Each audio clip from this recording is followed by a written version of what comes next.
Hello student, आज की video हम बात करेंगे डीसी और PGDC first semester. Okay, second semester की मैंने सारी वीडियो बनाकर अपलोड कर दिया है। आप मेरे यूट्यूब चैनल युवा कंप्यूटर स्टडी की प्लेलिस्ट में जाकर आप देख लेना, सारी वीडियो प्रॉपर तरीके से अपलोड है सभी सब्जेक्ट की। ओके, और जो भी वीडियो आपको नहीं मिलती आप मेरे को कमेंट कर देना। राइट, आज हम बात करेंगे डीसी और पीजीडीसी फर्स्ट सेमेस्टर, जो हमारा सब्जेक्ट चल रहा था fundamental of computer.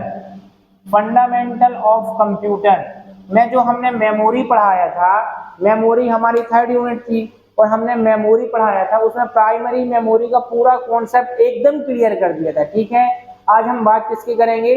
Secondary memory की। ओके, तो बहुत अच्छे से समझना, आपको सेकेंडरी मेमोरी एकदम आसान लगने लगेगी। केवल मैं कॉन्सेप्ट दूंगा, बाकी की पूरी पंचायत आप खुद ब खुद लिख दोगे। राइट, तो हम चलते हैं सबसे पहले सेकेंडरी मेमोरी की ओर। सेकेंडरी मेमोरी, अच्छा, सेकेंडरी मेमोरी किसे कहते हैं ये तो आपको पता ही होगा। सेकेंडरी मेमोरी को और दूसरी भाषा में बोला जाता है या दूसरे शब्दों में बोला जाता है नॉन वोलाटाइल मेमोरी, स्थायी मेमोरी, परमानेंटली मेमोरी। ठीक है ना, ये सारी चीजों के नाम से आप जानते हो, या द्वितीयक मेमोरी। अब मैं सेकेंडरी मेमोरी की डेफिनेशन बोलूं तो मैं ये बोल सकता हूँ, सेकेंडरी मेमोरी ऐसी मेमोरी होती है जिसका डायरेक्ट संबंध सीपीयू से नहीं होता है, उसको सेकेंडरी मेमोरी बोलते हैं। लेकिन बोलोगे सर ये डायरेक्ट संबंध का मतलब क्या होता है, वो समझने का प्रयास करना। मान लो कि यहाँ पर एक कंप्यूटर है और कंप्यूटर के साथ मैंने यहाँ पर सीपीयू रखा है। यदि इस सीपीयू में यहाँ पर पेन ड्राइव लगी हुई है, क्या लगी हुई है? पेन ड्राइव लगी हुई है, और एक लगी हुई है रैम। अब यदि ये बताओ, यदि मैं रैम निकाल लेता हूं तो कंप्यूटर तुरंत बंद हो जाता है, तो इसको बोलते हैं सीपीयू का डायरेक्ट संबंध किससे है? रैम से, मतलब रैम का डायरेक्ट संबंध सीपीयू से है। और यदि आप पेन ड्राइव निकाल भी लोगे ना तो कंप्यूटर को कोई फर्क नहीं पड़ेगा, लेकिन आप पेन ड्राइव लगाकर काम करोगे तो काम तो सीपीयू ही करेगा, लेकिन पेन ड्राइव निकालने से सीपीयू को कोई फर्क नहीं पड़ेगा। इसलिए सेकेंडरी मेमोरी क्या कहलाती है? मतलब कि वे सभी कंपोनेंट जो निकालने से कंप्यूटर बंद हो जाता है, इसका मतलब वो डायरेक्ट संबंध रखता है, और यदि बंद नहीं होता है तो वो संबंध तो रखता है लेकिन इनडायरेक्ट तरीके से रखता है। राइट, तो हम बात करते हैं सेकेंडरी मेमोरी की। तो सेकेंडरी मेमोरी वह मेमोरी होती है जो सीपीयू से इनडायरेक्ट रूप से संबंध रखती है, उसे सेकेंडरी मेमोरी कहते हैं। दूसरा पॉइंट क्या लिखोगे? सेकेंडरी मेमोरी वह मेमोरी होती है जो कंप्यूटर के बंद हो जाने पर भी डेटा नष्ट नहीं होता है, उसे सेकेंडरी मेमोरी या नॉन वोलाटाइल मेमोरी के नाम से भी जाना जाता है।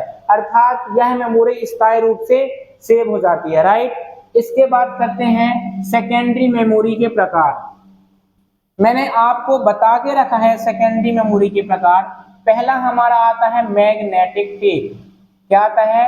Magnetic tape. ओके, इसको हम ऐसे मतलब सीक्वेंशियल एक्सिस के नाम से भी जानते हैं। दूसरा हमारा क्या होता है? Magnetic disk. क्या बेटा? Magnetic disk. ये कितने प्रकार की होती हैं? मैं यहाँ पर 3 प्रकार बता रहा हूँ। एक होता है एफडीडी, दूसरा होता है एचडीडी और तीसरा होता है एसएसडी। कितनी हो गई? 3 हो गई। चौथी होती हमारी ऑप्टिकल डिस्क, तीसरे प्रकार की ऑप्टिकल डिस्क हो गया। ओके, अब ऑप्टिकल डिस्क मैं यहाँ पर आपको मुख्य रूप से 3 बता रहा हूँ, एक सीडी, एक डीवीडी और एक बीआरडी। ठीक है, एक एचडीडी भी होती है। राइट, और यहाँ पर आगे जाएगा फ्लैश मेमोरी। कौन सी मेमोरी? Flash memory. ये हम 4 प्रकार की मेमोरी पढ़ेंगे, और फ्लैश मेमोरी के अंदर हमें आता है, एक आता है पेन ड्राइव, ओके, और दूसरा जाएगा हमारा मेमोरी कार्ड। ये हमने 4 प्रकार की मेमोरी बना के रखा है। अब एक एक करके मैं सारों को समझाऊंगा, आपको बस कॉन्सेप्ट क्लियर करना है। राइट, लेकिन यदि कॉन्सेप्ट क्लियर नहीं हो पाता तो मेरे से आप दो तरीके से जुड़ सकते हो, एक तो कमेंट से और दूसरा मेरा व्हाट्सएप नंबर 7987623397।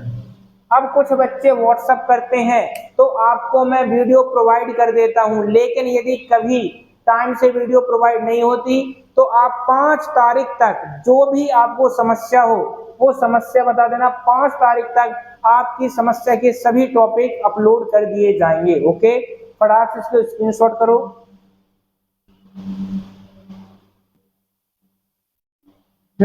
तो अब पढ़ते हैं मैग्नेटिक टेप। मैग्नेटिक टेप को सीक्वेंस एक्सिस क्यों कहा जाता है? आप लिखोगे क्या? मैग्नेटिक टेप एक सेकेंडरी स्टोरेज डिवाइस है जिसमें डेटा को सेव किया जा सकता है, और मैग्नेटिक डेटा को हम ऑडियो के रूप में सेव कर सकते हैं और वीडियो के रूप में भी सेव कर सकते हैं। ध्यान रखना, आपको पता होगा ऑडियो का मतलब क्या होता है? ध्वनि होता है, और साउंड का मतलब क्या होता है? आवाज होता है। अब ऑडियो और साउंड में क्या अंतर होता है? ऑडियो का मतलब ध्वनि और साउंड का मतलब आवाज।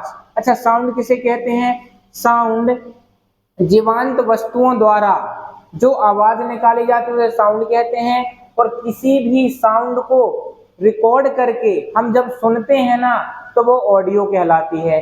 अच्छा, मैग्नेटिक टेप क्या होता है? आप जानते होंगे कि पहले के जमाना में एक कैसेट आती थी, उसमें रील होती थी। क्या होती थी? रील। और जैसे जैसे रील घूमती थी, मान लो कि ये एक कैसेट है, ठीक है ना, इसमें एक बड़ा सर्कल एक छोटा सर्कल होता था, और ऐसे ऐसे रील घूमती थी। जैसे जैसे रील घूमती थी वैसे वैसे आगे गाना प्ले होते जाते थे, ठीक है ना। इसलिए यहाँ पर क्या लिखा है? ऐसे। और ऐसे का मतलब क्या होता है? Sequence axis. अर्थात मैग्नेटिक टेप में जो भी डेटा होता था वह एक अनुक्रम में चलता था, मतलब एक क्रम के बाद क्रम चलता था। हम ऐसा बिल्कुल भी नहीं कह सकते हैं कि यदि इस कैसेट में 120 गाने हैं फॉर एग्जाम्पल, ठीक है ना। अब यदि पहले नंबर का गाना चल रहा है, यदि मैं यहाँ पर 90 नंबर का चलाना चाहें तो डायरेक्ट नहीं चलेगा। जैसे जैसे रील घूमेगी वैसे वैसे गाना भी घूमता जाएगा, मतलब डेटा आगे बढ़ता चला जाएगा। इसलिए मैग्नेटिक टेप को सीक्वेंस एक्सिस भी कहते हैं, राइट। अब दूसरा आता है मैग्नेटिक डिस्क। अब मैग्नेटिक डिस्क में हम क्या पढ़ेंगे? 3 चीजें, एफडीडी, एचडीडी, एसएसडी। तीनों के फुल फॉर्म क्या होते हैं? Floppy disk drive, hard disk drive, solid state drive, ठीक है ना। एफडीडी क्या होती है? जो एफडीडी होती है इसमें जो वो होता है डेटा बहुत ही कम मात्रा में स्टोर होता है, यह फ्लेक्सिबल होती है, ठीक है ना। अच्छा, यदि हम एफडीडी के बारे में कुछ बताना चाहते हैं तो क्या क्या बता सकते हैं, ठीक है ना। मैं मेन पॉइंट आपको बता दे रहा हूं। पहला पॉइंट, एफडीडी का पूरा नाम क्या होता है? फ्लॉपी डिस्क ड्राइव, ठीक है ना। ये आपका पहला पॉइंट आ जाएगा। दूसरा पॉइंट हम क्या लिख सकते हैं कि फ्लॉपी डिस्क में डेटा को रीड व राइट दोनों कर सकते हैं। क्या कर सकते हैं? रीड व राइट दोनों कर सकते हैं। इसके बाद फ्लॉपी डिस्क एक प्रकार की फ्लेक्सिबल होती है, लचीली होती है, ठीक है ना। इसके बाद हम ये बता सकते हैं कि जो फ्लॉपी डिस्क होती थी वो 3 साइज में आती थी। कितने साइज में? 3 साइजों में आती थी। वो साइज कौन कौन से थे? पहला था 8 इंच का, ठीक है, 8 इंच का साइज होता था। दूसरा होता था अपना 5.25 इंच, और तीसरा जो होता था 3.5 इंच होता था। जो 8 इंच का होता था वो ओल्ड थी। क्या थी? ओल्ड फ्लॉपी डिस्क थी, जिसमें हम डेटा 767 केबी तक का स्टोर कर सकते थे। और जो 5.25 इंच की फ्लॉपी डिस्क होती थी, मतलब ऐसे, ठीक है ना, उसमें हम डेटा कितना 360 केबी तक का क्या कर सकते थे? अपलोड या स्टोर कर सकते थे। ओके। और जो हमारा 3.5 इंच की फ्लॉपी डिस्क होती थी वो 2.8 MB तक के डेटा को स्टोर कर सकते थे, राइट। ये हमारी क्या थी? ओल्ड फ्लॉपी थी। ये हमारी मिनी थी, और ये क्या थी? माइक्रो फ्लॉपी डिस्क थी। इतना आप लिख दोगे, कॉपी चेक करने वाला एकदम खुश हो जाएगा। अच्छा, जब हमारे कंप्यूटर में एफडीडी थी, एफडीडी का यूज काय के लिए किया जाता है? जब हम कोई फाइल बनाते हैं तो जब भी हम फाइल को सेव करते हैं ना, तो सेव करने के पहले डेटा कहाँ रहता है? रैम में। और जैसे ही सेव करते हैं तो सेकेंडरी स्टोरेज डिवाइस में जाता है। यदि आपके कंप्यूटर में HDD लगी है तो इसमें सेव हो जाता है, और यदि इसमें लगी है तो इसमें सेव हो जाता है, राइट। अब ये हमारी FDD का चलन क्यों कम हुआ? इसलिए कम हुआ कि FDD में हम ज्यादा डेटा स्टोर नहीं कर सकते थे। CPCT में क्वेश्चन आता है कि FDD में डेटा कितना स्टोर होता है, तो उसका आंसर आता है 1.44 MB तक का। कितना? 1.44 MB तक का डेटा स्टोर हो जाता है। ओके, इतना आपको लिखना है FDD में। बात करते हैं हम HDD की। किसकी बात करते हैं? HDD की। तो बहुत ध्यान पूर्वक देखना कि हम HDD में क्या क्या कर सकते हैं। कुछ मैं इंपॉर्टेंट पॉइंट लिखवा रहा हूं। HDD में सबसे पहले आप ये समझना, इसका पूरा नाम हार्ड डिस्क ड्राइव होता है, ठीक है ना। इसके बाद दूसरा पॉइंट क्या लिखोगे? C drive. C ड्राइव का मतलब क्या होता है? HDD में जो भी हमारे एप्लीकेशन सॉफ्टवेयर होते हैं वो सारे के सारे कहाँ पर होते हैं? C ड्राइव में होते हैं। अब आपको पता होगा C ड्राइव क्या होती है। हम एक हार्ड डिस्क के जब भाग बनाते हैं तो उसको ड्राइव कहते हैं, जैसे C drive, D drive, E drive, F drive, मतलब जितने भाग बनाएंगे वो ड्राइव कहलाएंगे, और जो भी ड्राइव का नाम होगा उसको हम C ड्राइव, D ड्राइव दे सकते हैं आप। ओके, इसके बाद मोस्ट इंपॉर्टेंट चीज, जब कंप्यूटर बंद होता है तो कंप्यूटर बंद होने की स्थिति में जो हमारा ऑपरेटिंग सिस्टम होता है वो कहां पर होता है? HDD में। जब कंप्यूटर क्या होता है? ऑफ होता है। और यदि कंप्यूटर ऑन होता है तो ऑपरेटिंग सिस्टम कहां पर आ जाता है? वो आ जाता है रैम में। कहां पर आ जाता है? रैम में, जब कंप्यूटर ऑन होता है। ये बहुत अच्छी बात बता रहा, ध्यान रखना, ठीक है ना। HDD में अगला पॉइंट, जो HDD है हार्ड डिस्क ड्राइव, इसमें बहुत सारा डेटा हम स्टोर कर सकते हैं, लगभग 4 TB का। TB मतलब क्या होता है? 1024 GB बराबर 1 TB होता है। मतलब यहाँ पर 4 TB तक के डेटा को स्टोर किया जा सकता है, किसमें? हार्ड डिस्क में। ओके, इसके बाद हाईएस्ट कैपेसिटी ऑफ स्टोरेज, मतलब कि इसमें बहुत सारा हम डेटा स्टोर कर सकते हैं। ओके, अगला पॉइंट हम ये देख सकते हैं कि जो हमारी हार्ड डिस्क होती है इसको मदरबोर्ड से हम 3 तरीके से कनेक्ट कर सकते हैं। कितने तरीके से? 3 तरीके से। एक होता है हमारा SATA, दूसरा होता है PATA, और तीसरा होता है SCSI।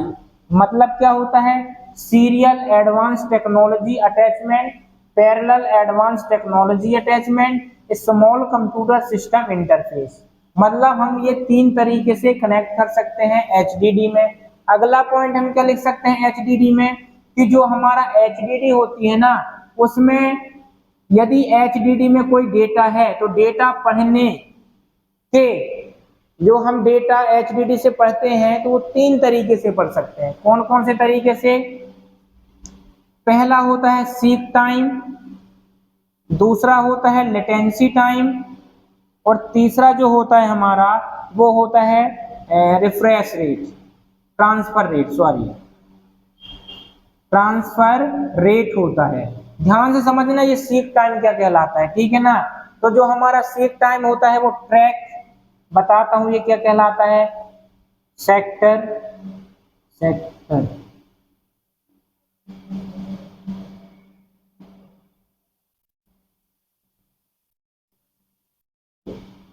सीक टाइम का मतलब क्या होता है? हार्ड डिस्क में क्या होते हैं? ट्रैक, सेक्टर और क्लस्टर होते हैं, चीज का ध्यान रखना, ठीक है ना। अब यदि सेक्टर, ट्रैक, क्लस्टर नहीं जानते तो आप कमेंट कर देना या व्हाट्सएप नंबर में भेज देना, मैं सारी चीजें बता दूंगा, ठीक है ना। अभी क्या हम समझेंगे? Seek time. सीक टाइम क्या होता है? हार्ड डिस्क में डेटा ट्रैक तक पहुंचने में जितना समय लगता है उसे सीक टाइम कहते हैं। लेटेंसी टाइम, हार्ड डिस्क के अंदर सेक्टर तक पहुंचने में जो समय लगता है उसे लेटेंसी टाइम कहते हैं। बात करते हैं ट्रांसफर रेट की, तो ट्रांसफर रेट क्या कहलाता है? ट्रैक से, कहां से? सेक्टर से डेटा को रीड और राइट करने में, इससे सेक्टर से डेटा को रीड और राइट करने में जो समय लगता है उसे ट्रांसफर रेट कहते हैं, ठीक है ना। तो आपको FDD, HDD और बात करते हैं SSD। SSD क्या आ गई, HDD के स्थान पर आजकल हम SSD का यूज करने लगे हैं। इसमें होता क्या है, इसमें जो प्रोसेस क्षमता होती है वो ज्यादा होती है, बस इतना ही बात है। और इसके अंदर कैसेट होती है, इसके अंदर कैसेट नहीं होती है, ठीक है ना। इसके बाद आता है ऑप्टिकल डिस्क। मैं यदि ऑप्टिकल डिस्क की बात करता हूं तो ये 3 प्रकार की होती हैं, CD, DVD और BRD। इन तीनों की तुलना में बहुत अच्छे तरीके, शानदार तरीके से कर रहा हूं, आप देखते बस चलना, ओके। तो यहाँ पर मैं 3 तरीके से कर रहा हूं। एक है हमारा CD, दूसरा होता है हमारा DVD और तीसरा क्या होता है हमारा BRD। बहुत अच्छे से समझना। पहला पॉइंट आपका लिखोगे CD का फुल फॉर्म कंपैक्ट डिस्क, क्या है, कंपैक्ट डिस्क। दूसरा DVD का full form digital versatile disc, क्या होता है, डिजिटल वर्सेटाइल डिस्क होता है। और BRD का फुल फॉर्म क्या होता है, ब्लू रे डिस्क होता है। ये चीज आपसे बनना चाहिए। दूसरा पॉइंट, जो CD में स्टोरेज डेटा होता है, मतलब कितना डेटा हम स्टोर कर सकते हैं, वो कर सकते हैं 700 MB तक की। कितना, 700 MB तक के डेटा को स्टोर किया जा सकता है, किसमें, CD में। जबकि DVD में हम 4.7 GB तक के डेटा को स्टोर कर सकते हैं। कितने, 4.7 GB तक के डेटा को स्टोर किया जा सकता है, किसमें, DVD में। बात करते हैं BRD में, तो BRD में जो डेटा स्टोर होगा वो होगा 25 से 50 GB के मध्य में। कितना, 25 से 50 GB के मध्य में BRD में डेटा स्टोर हो जाएगा। ये मैंने आपको 2 पॉइंट बहुत इंपॉर्टेंट बता दिया। तीसरा पॉइंट देखना, जो CD में डेटा होता है ना, वो टेक्स्ट के रूप में, ऑडियो के रूप में हो सकता है, मतलब टेक्स्ट, इमेज और गाना हम इसमें स्टोर कर सकते हैं। लेकिन बात करते हैं DVD में, तो DVD में हम वीडियो स्टोर करेंगे, मतलब कि इसमें पूरा फुल मल्टीमीडिया रहेगा। हम भी DVD में पूरा मल्टीमीडिया स्टोर कर सकते हैं, जबकि BRD में भी फुल मल्टीमीडिया स्टोर तो किया जा सकता है, लेकिन पूरा HD में होना चाहिए। किस में होना चाहिए, HD में। और HD का मतलब क्या होता है, हाई डेफिनेशन होता है, ठीक है ना।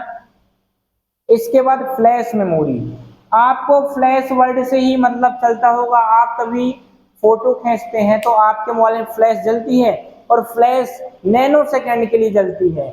वहीं फ्लैश का मतलब होता है ऐसी मेमोरी जिसमें डेटा को स्टोर करने में कुछ ही सेकंड का टाइम लगता है। ऐसी मेमोरी को फ्लैश मेमोरी कहते हैं, जैसे पेन ड्राइव हो गई और मेमोरी कार्ड हो गया, ओके। बाकी आप खुद ब खुद लिख सकते हो पेन ड्राइव के बारे में और मेमोरी कार्ड के बारे में। इसके बाद मैंने जो आपको कंप्यूटर डिवाइस पढ़ाया था इनपुट और आउटपुट सेकेंड यूनिट में, वो आप देख लेना। मैंने फंडामेंटल की सारी वीडियो अपलोड प्रॉपर तरीके से कॉन्सेप्ट के साथ किया है, ठीक है ना। इसके बाद हम थर्ड यूनिट, फोर्थ यूनिट में चलेंगे, जिसका नाम है सॉफ्टवेयर, ठीक है ना। फोर्थ यूनिट से आपके पास सॉफ्टवेयर आएगा, इसके अलावा कुछ भी नहीं आएगा। तो उसकी वीडियो मैं कल अपलोड करूंगा। अभी की पोजीशन में थोड़ा सा ऑफलाइन स्टूडेंट को पढ़ाने में टाइम निकल जाता है, ठीक है ना। लेकिन आप व्हाट्सएप में जो भी चीजें हैं आप बता देना, मैं उस टॉपिक में वीडियो बना दूंगा। फंडामेंटल में डॉस की वीडियो मैं कल अपलोड कर दूंगा फिफ्थ यूनिट में, जो भी इंपॉर्टेंट क्वेश्चन है, ओके। तो आज के लिए बस इतना ही। वीडियो पसंद आए तो लाइक करें, शेयर करें, सब्सक्राइब करें। धन्यवाद।